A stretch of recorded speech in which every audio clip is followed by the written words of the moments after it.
inside the Forum, and you enter one of the most expensive pieces of real estate in all of sports. And here in Los Angeles this evening, all roads lead to the Forum. It is the hottest ticket in sports.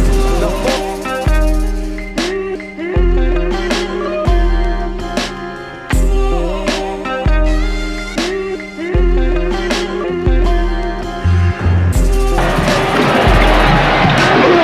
Against Douglas. Nice! Shaquille O'Neal was so powerful on that move that Dudley.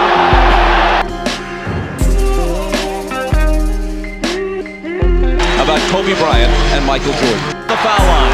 That's a nice fadeaway by Jordan. He struggled the other night. He wants to come in tonight. And there is Bryant reminding us that just in case Michael goes, there'll still be some excitement left in the NBA. Good morning, good evening, good afternoon, ladies and gentlemen. Welcome to the Forum.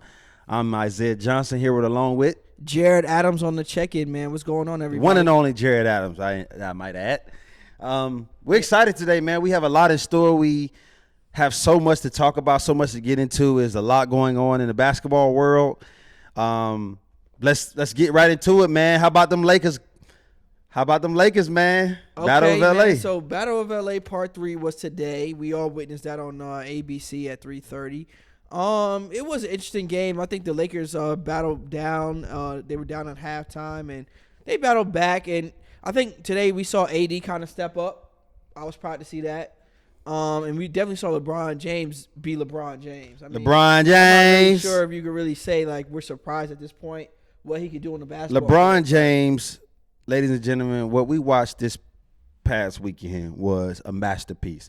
LeBron James was excellent.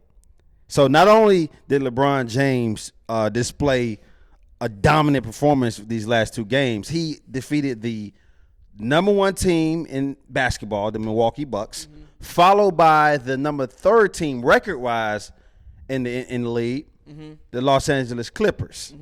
And the Los Angeles Clippers defeated LA twice. They defeated the Lakers twice. So, you know, the Lakers, you know, they Let me ask you this question. Let's get right into this. Is LeBron James going to win MVP this year?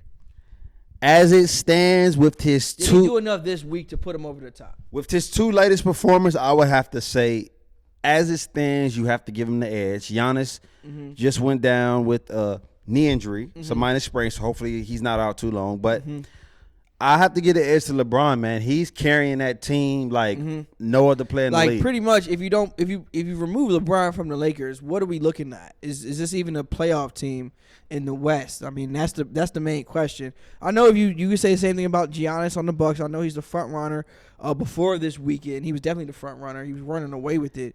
But now I think LeBron, with his back-to-back performances against Giannis and then against the Clippers today, maybe has done enough and played enough minutes and logged enough wins this year as the leader in the West to really look at it and say, yeah, LeBron. Well, if you look at the records, Milwaukee Bucks are now in the two double.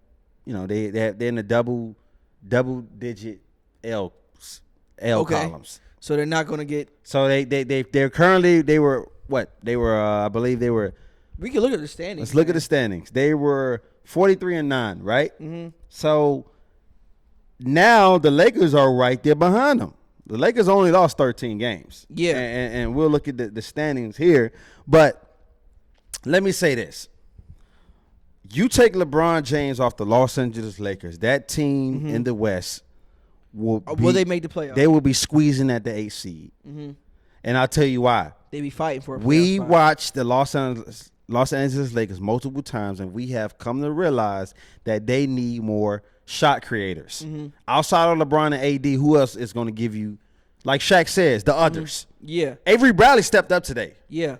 So, you know, that's why they came People out thought with it the would victory. be Kuzma. They went and picked up Morris. They just picked up Deion Waiters. I mean, the Lakers are going for this NBA championship this year.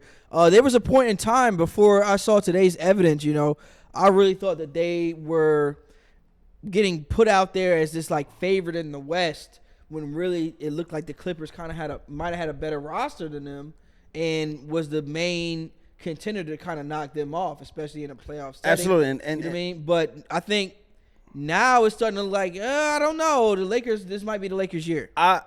As basketball fans, we shouldn't get carried away. This is far too premature. The Lakers and the Clippers have another match in April. So as it stands right now, I have the Lakers winning it all. So I still think there's more to show.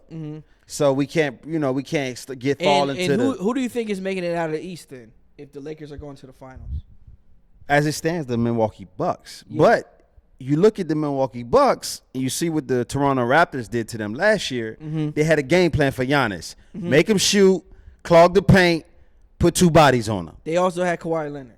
Absolutely. You put multiple bodies on him. You put big defenders. If he match up against the Toronto Raptors can match up with the Milwaukee Bucks. They have big wing defenders. Pascal, he's 6'8", long defender.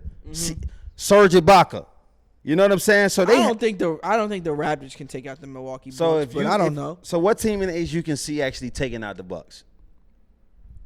I can see the Celtics catching a little fire up with the Tatum and the Jaylen Brown and maybe Kemba Walker coming back off the injury. I can see the Celtics right now. I also think the Miami Heat have a chance at that 4 seed to face the Bucks. And the Miami Heat are 2-0 against the Milwaukee Bucks. Yeah, the East is pretty much a crapshoot right now. How about the Brooklyn Nets? How do you feel about the Brooklyn Nets firing their coach when they're still in the playoff hunt? That timing of that not only was weird, it was also unexpected because they just defeated the Boston Celtics in an incredible comeback. LeVert put up a career high 50 points. So they were transcending in the right direction. So you have to wonder if that was a Kyrie move. You have to wonder if it was like you don't know the insides. You know what I'm saying? You don't know what's actually. Their whole organization is pretty much run by the players at this point. Right. I feel like as far as KD, Kyrie, and to an extent DeAndre Jordan, they all kind of came in together as friends. Like I know for a fact that they're friends off of the Olympics trip in Rio that they did back then. So I mean, it is what it is. I didn't know that the Nets were the 7th. Let's take a look at what you guys, the fans, are talking about in the basketball world. Let's go to the forum. I'm looking at one of the topics. The Rockets are 39-24, while the Thunder are 40-24. Wow. Where are you looking at this? Where are you looking at this? How about that? Okay. The Rockets are 39-24, while the Thunder are 40-24. Okay, and it says the Rockets gave up 2 first-round picks and 2 swaps so they could land Westbrook. Chris Paul has arguably been a top 10 to 15 player this year in the league, and he's at 34 years old. Maybe someday he'll get his due on how great of a player he is throughout his career. What is his point here? What's the point? Like the first off, the point is trade. Was it a bad trade? Did the Rockets pull the trigger too fast because they didn't get it done against the Warriors last year, and they realized Chris Paul contract is absurd, and we want to get him out of there. We have an opportunity to get a younger, thriving player in Westbrook, and maybe that can better our chances. Okay, well here's how I would answer that. I think the Thunder, even though they're in the playoff hunt, they're stuck on the treadmill of mediocrity, meaning that like they're going to be a playoff team, and they're going to be like profitable, and they're going to have fans in the stands, and they have veteran players and all that, and they even have young players. I hate to cut you off, but they're not anywhere near championship worthy. Whereas the Rockets, they make maybe 1 more move, 2 more moves, and still keep Russ and Harden. Then they're a little bit closer than the championship than the Thunder are. I'm gonna have to cut you off. First off, Houston, we have a problem. Yeah. Now, I have friends that are from Houston. Houston is one of my favorite cities. Shout out to Houston, H-Town. Shout out to H-Town. It's not looking good. They lost 4 in a row. Well, it was just looking good like last week, though. It was, but they lost 4 in a row. But the way they are losing is unacceptable. They got absolutely the roof tore off by the Los Angeles Clippers. Then you lose at home against the Orlando Magic by 20 points. I don't know if it's the coaching staff. I don't know if it's chemistry. I don't know if it's just that whole team. But the Rockets can never seem to figure it out. I don't want to call James Harden out and say Well, I would say this: it's kind of hard to judge the trade from Chris Paul to Westbrook when they also made like another trade to give up Capella for That's another for Covington. Interesting, shaky trade. And they just decided to go small ball, and it's like I would have liked it more had they just kept with Capella and try to win with their guys. I like Covington as a piece, but to give up your starting center, I know Capella was making way too much money. Well, that was the main problem, was the money. Well, there's two teams here we're talking about. Let's give some credit to the Oklahoma City Thunder. What are we crediting them for? Making the What do you mean, playoffs? what are we crediting for them? They are playing absolute incredible. They are 5th in the West. They are a game behind, if I'm not mistaken, you'll have the stats, Utah Jazz. They're a game behind the Utah Jazz, and they're not too far away. They're 2 games back. Okay. So they can move up and get home court advantage, and nobody in the league expected the Oklahoma City Thunder to be relevant after giving up MVP caliber player Russell Westbrook and Paul George. Okay. You got to give credit where credit's due. We all thought that would be a lottery team, and Chris Paul would be out there. It seems to me like they're not really building a real contender. Like it seems to me more like Sam Presti is going for GM of the year, and Billy Donovan is going for Coach of the year. But at the end of the day, it might not matter as far as the grand scheme of things. Of course, they were able to weather the storm. They were able to weather the storm, and you know what I mean. Get on their little rabbit boat, and they're winning. And they got Shea, which is a great piece. But when you look at their roster as far as the future of OKC Thunder, Shea, SGA is like their only piece moving towards the future. Well, maybe if you re-sign Dennis. Okay, I like that. Re-sign Dennis. How about you re-sign the core that they have? And hold on, let me finish. Sam Presti is known for landing phenomenal athletes with that organization. Serge Ibaka. The draft. Serge Ibaka. Draft pick. Kevin Durant. Draft pick. Russell Westbrook. Draft pick. Paul George. Trade. So who's to say that a free agent doesn't see Chris Paul still got some game left? Oklahoma City Thunder might not be the best city where I want to live and raise my family, but we might could do something. You know, and there's not a lot of marquee free agents coming out next year who can actually change the landscape of the franchise. But nonetheless, we still have to give credit where credit's due. And let's move along to the next foreign topic. What we got here? I see that one fan says, let's see here. I want to talk about one that I saw. It says something like what is wrong with the Phoenix Suns? Let me see. What is wrong with the Phoenix Suns? Do you see that? Yeah. It's at the bottom. What is wrong with the Phoenix Suns? So this fan is saying, I'm just wondering, asking all the Suns fans, anyone who pays attention to this franchise in general, what is wrong with this franchise, and why are they like stuck at the bottom of the totem pole of the NBA? Well, the Phoenix Suns. They had a hot start coming off in the beginning of the year. Excuse me. They, unfortunately had lost one of their best players. DeAndre Ayton. Correct. They probably should have drafted Luka though, first overall. Woulda, shoulda, coulda. Woulda, shoulda, coulda. Can't go back in time and change things. Ayton is a great piece though. You know what? I'm gonna just have to say that. What's wrong with the Phoenix Suns? I just don't think they have it. I don't think their record right now. They're not too far. 26-38. They're 13th in the West. 26-38, and just to put that in perspective, the Nets right now are the 7th seed in the East at 29-34. So let's say this. Let's say the Phoenix Suns they're in a tough go conference. on a 10-game win streak, and the Memphis Grizzlies go on they split 5-5, 5 wins, 5 losses. The Grizzlies still have an edge against the Phoenix Suns. Yeah, well, how many games are they back? They're back. They're back 6 games. 6 games. So if Memphis splits and Phoenix goes on a 10-game winning streak, they still are. Well, I mean, obviously, I think the Phoenix Suns, discussing them in any type of playoff consideration right now is completely. But how about Devin Booker? What's really wrong with them though? Like, why ain't they get right? You know what I'm saying? Like, why they ain't get right? It's like they probably should have drafted Luka. That probably would have got them on the right track. But or they could have drafted Trae Young and went with the Golden State model of, okay, Devin Booker is clearly our Klay Thompson, and Trey Young is going to be our Steph. They probably should have went that route. They drafted a big man instead. I don't know, man. I don't know, but I like Oubre. I like Oubre Jr. I like Booker. That was like a tough Ayton. injury for them. Yeah. That was when he tore his meniscus. Whoa. Kelly Oubre tore his meniscus. When So he's Kelly out for Oubre multiple weeks. Come on, man. You know basketball or what?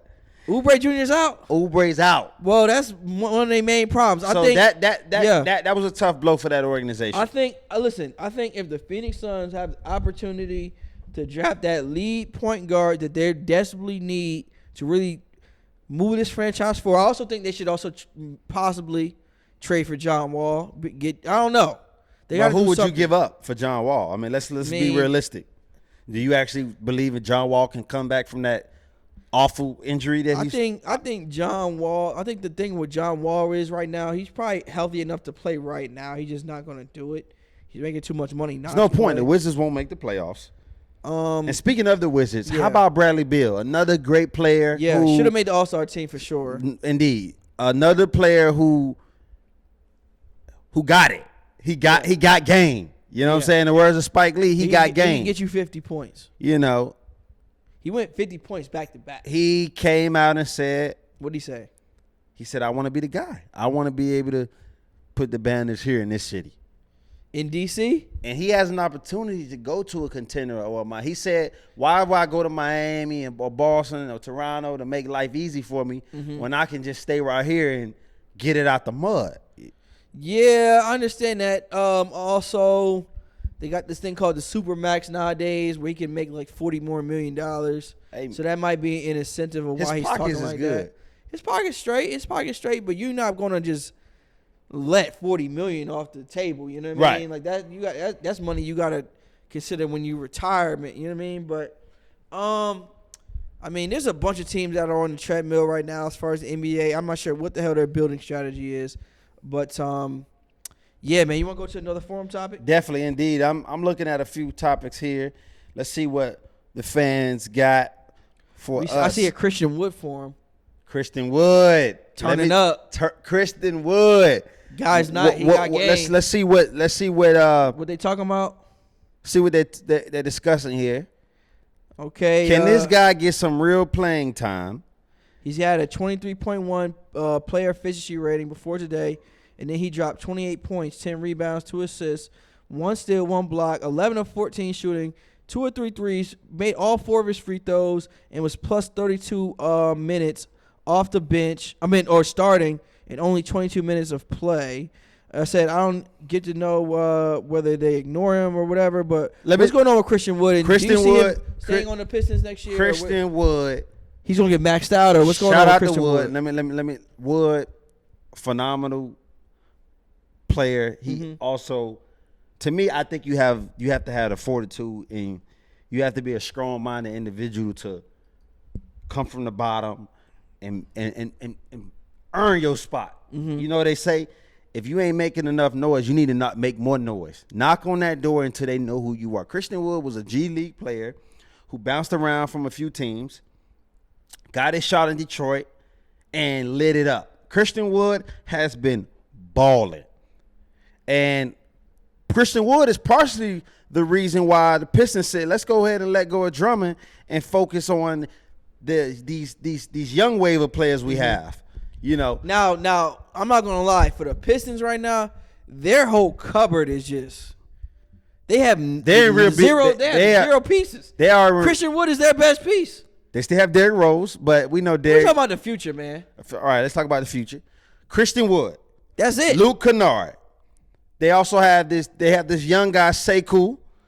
So right now they in the words of Joel Embiid, trusted process. They're in the trusted process phase. No.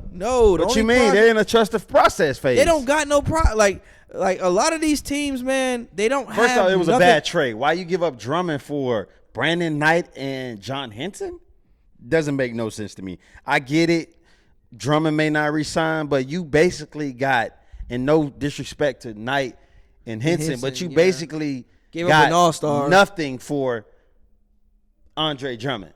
I don't know what the hell they were thinking. Brandon Knight is a great player. He's from Florida. I'm from Florida. Yeah. John Henson is a great play off the bench. But come on, we talking Andre Drummond. I'm not sure what the hell the Pistons are doing. We gotta talk. If we sat here and talked all about like just the building strategies of a lot of these teams, we'd be here all night. To be honest with you, no question. You know what I mean? And the Detroit Pistons are one of those teams where it's just like, I'm not sure what the hell they're doing this year, but Christian Wood is absolutely a bright spot for them this year. I think we both would agree on that. Let's jump into some more topics. Okay. We're gonna touch a few more before we wrap up on the forum with Isaiah Johnson and the one and only Jared Adams. What we got here? I see we got something where it says it's time to talk Norman Powell for the Toronto Raptors. Okay, what about Norman Powell? Norman Powell has been putting on a clinic. He has been? He has been balling. He got 34 and 2 steals, 57% shooting. He's been.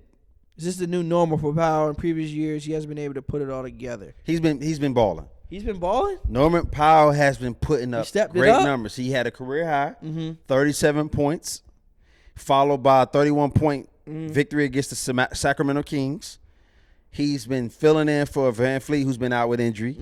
Powell's been stepping up. Well, listen, I don't really get to watch a lot of Toronto Raptors games, even though we do have League Pass, but you won't catch me watching too much Toronto Raptors basketball. They're a great team, though, to watch, and Van Fleet is definitely one of my favorite players, and also Pascal. And Kyle Lowry is clearly proven. I've been watching the Toronto Raptors. Yeah. So, in fact, somebody who's a basketball fanatic, I've watched every team in the league. I can tell you what every team in the league, what they're producing, what they're doing, what's the state of their franchise. Toronto Raptors look good. Yeah. Shout out to the head coach, Nick Nurse. Yeah, beast. They to me, they might be one of the deepest seasons in the league. Now, I don't think they will win. I don't even think they'll come out the East. As much as respect is that I'm giving them, I still don't think they'll come out the East. But they are deep 1 through 5. Kyle Lowry, Van Fleet, Powell, Siakam, Ibaka, Gasol, Davis, who's been stepping up. He came out of nowhere. OG Anunoby. You got OG Anunoby. Yeah. You got Boucher. I think the guy, what's the guy's name from, he used to play for the Nets. He's a body. The guy, Rondé Hollis Jefferson. Hollis Jefferson is a body. They got some pieces. Physical team, proven guys. They just don't got that Kawhi that's going to really put them over the top. But correct. The Raptors are a major threat. What else do you want to talk about, man? Let's get into one more before we wrap. Yeah, let's pick a good one. What we got? We got. Who's the best player in basketball? What happened to LeBron James? It's time to talk. Malik Beasley, he's been balling. Can Duncan Robinson become a great all-around player? Let's give some love to Duncan Robinson. Yeah. Duncan Robinson. Now, I am from Miami, Florida. Anybody knows me knows that. Yeah. Jared can advocate for me. Yeah. I love me some Miami Heat. That's my team. Yeah, you're only logger to log 2 teams in one season. Yes, sir. Yes, sir. Indeed. So I love the Miami Heat. Now, with that being said, Duncan Robinson has he has some dagger swagger tonight. I threw on the damn Heat game on League Pass, and they were playing the Wizards tonight. And it was like they pulled away from him late. First off, Duncan Robinson is the first player in NBA history to be an undrafted player to break the 3-point field goals made in history. Not only he broke the record in history of what did he do? Duncan Robinson broke the NBA record. Oh, by undrafted player. 225 right now. He has 233 before tonight's game, I believe. Duncan Robinson has been. That's a lot of threes in second 1 year in the league. Damn. He's been averaging at least 6 threes per game. Lights out. Now here's the catch: when Duncan Robinson, again, he's a young player. He's 2 years in the league. You have to believe he's going to get better off the dribble because he's not really a break him down player. Shout out to Coach Spo and the development staff there.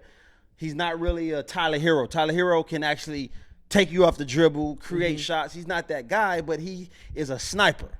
Duncan Robinson Do you ever see him developing a game where he's getting to the cup and laying them and going body to body and doing all that type of stuff? I think down the line. Down how many? Like, what do you like? Or because there's been different 3-point shooters that have come and gone, and if you want to talk about like the Caponos and the Novaks and guys that literally just shoot threes. You know what I'm saying? Yeah, and he's the already got J.J. that. Redicks, the Kyle Korvers. Yeah, exactly. So there's been guys that just literally He's just in shoot that threes. category, and but they can get paid. He's in that category, but I'm gonna have to go as far as to say is he's going to be a better player than all of those guys we just named. Yeah, you think so? Because he's already on pace. He's on pace, right?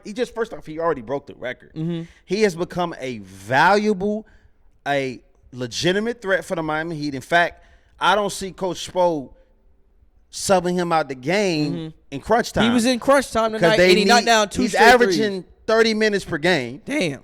So Can he defend? now the Heat has he's a Shaky. streaky defender. He has some plays where he can get some stops and get some couple steals and blocks. Then he also has plays where he gets absolutely lit up on the defensive end. So Yeah. he's not an ISO Island guy on offense. Yeah. However, he can be a victim of ISO Island on the defensive end. But he's a great player, and I look forward to seeing Him develop. and see what he can actually become. The Okay, Miami Heat is a real threat. Yeah. I got another question before we get out of here. Has Zion done enough in his short span of actually getting to see him play enough to win Rookie of the Year? I'm glad over you Ja Morant? touched on that. I don't know how we didn't discuss the Rookie of the Year. That was actually on one of the boards there. Zion Williamson and Ja Morant have both been playing phenomenal basketball, but as it stands, you still got to give it to Ja Morant. Now Played the full Zion, year. he came. Zion is the better player, though. Yeah, but you have to also keep in mind that Morant he's on fire at the beginning. His first day in the league. Facts. So Zion, he's had a whole bunch seeing of him on the highlight back level- end of it. So it's like, granted, he's been balling, but I think it would be highway robbery if Zion steals it from Ja Morant if they don't make the playoffs. If the Pelicans make the playoffs, Zion deserve it. If Memphis make the playoffs, Ja deserve it. So essentially, not only they're playing for the AFC, but Ja and Zion are playing for the Rookie of the Year. I understand that. I understand it, and I agree with you to an extent. My only thing is this: like that's like the correct answer that you should go with. You know what I mean? Like Ja Morant, he took his team to the fucking playoffs. Excuse my language. As a rookie, he took his team to the playoffs as a rookie. So, I mean, he deserves Rookie of the Year. But when you start to really pile up Zion's statistics, and then you look at the advanced statistics on top of that, he's like one of the most reliable players in the NBA. Indeed, no, definitely. Like every time he touches the ball. So it's like he's like he's a like great an player. all-star. He's You a know what I'm great saying? player. He's a great so player. it's just like I don't know. He hasn't done enough. But Ja Some people Morant think he's done enough. just as good. Only thing Ja Morant's gonna be an only all-star. thing you give Zion is the body size, the pulsability, the Efficiency. efficiency. You gotta talk efficiency when you talk Zion, because like Absolutely. his post play is like the third most efficient play in basketball. No question. Him just touching it in the post, third most efficient play in basketball. Absolutely. I'm Ladies just and saying. gentlemen, that was The Forum. That's a wrap on today's show. We It was are a out of pleasure. here, filming in downtown Atlanta right now. Yes. We are going to be out of here, guys. Peace. And we will see you on the next one. Next time, guys. Peace. Step inside the Forum, and you enter one of the most expensive pieces of real estate in all of sports. And here in Los Angeles this evening, all roads lead to the Forum. It is the hottest ticket in sports. The Forum.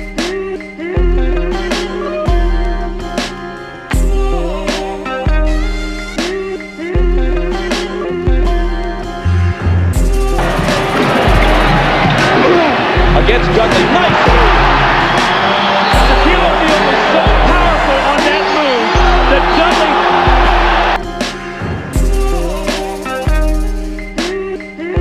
About Kobe Bryant and Michael Jordan. The foul line. That's a nice fadeaway by Jordan. He struggled the other night. He wants to come in tonight. And there is Bryant reminding us that just in case Michael goes, there'll still be some excitement left in the NBA.